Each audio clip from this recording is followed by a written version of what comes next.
علیکم، آپ دیکھ رہے ہیں کے نیوز ایچ ڈی۔ میں ہوں حارث علی شاہ گیلانی۔ چلتے ہیں آج کی اہم خبروں کی طرف۔ رخ کریں گے ساہیوال کا، جہاں سے رپورٹ کر رہے ہیں ہمارے نمائندے شان احمد۔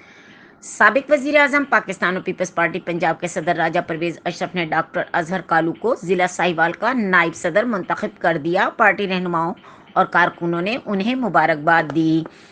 میں ذوالفقار علی بھٹو اور محترمہ بے نظیر بھٹو شہید کے منشور کی پیروی کروں گا۔ ڈاکٹر اظہر کالو تفصیلات کے مطابق پاکستان پیپلز پارٹی کے چیئرمین بلاول بھٹو زرداری کی ہدایت پر سابق وزیر اعظم پاکستان راجہ پرویز اشرف، صدر پاکستان پیپلز پارٹی پنجاب نے ڈاکٹر محمد اظہر کالو کو پاکستان پیپلز پارٹی ضلع ساہیوال کا نائب صدر نامزد کیا ہے، جس پر پاکستان پیپلز پارٹی کے ڈویژن ساہیوال کے صدر مہر غلام فرید کاٹھیا، ضلعی صدر محمد ذکی چودھری، طاہر عباس سندھو، سیکرٹری اطلاعات پی پی ڈویژن ساہیوال اور پیپلز پارٹی تحصیل سٹی ضلع ڈویژن اور خواتین wing division city peoples youth organization P S F اور خاص طور پر کالو برادران، سنس اور خاندان نے ڈاکٹر محمد اظہر کالو کو ضلع ساہیوال کا نائب صدر منتخب ہونے پر مبارکباد پیش کی۔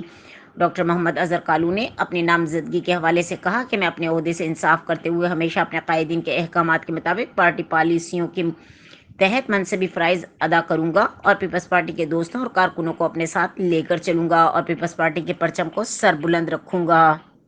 مزید خبروں اور اپڈیٹس کے لیے ہمارے ساتھ رہیے گا۔ تب تک کے لیے اپنا خیال رکھیے گا۔ اللہ حافظ۔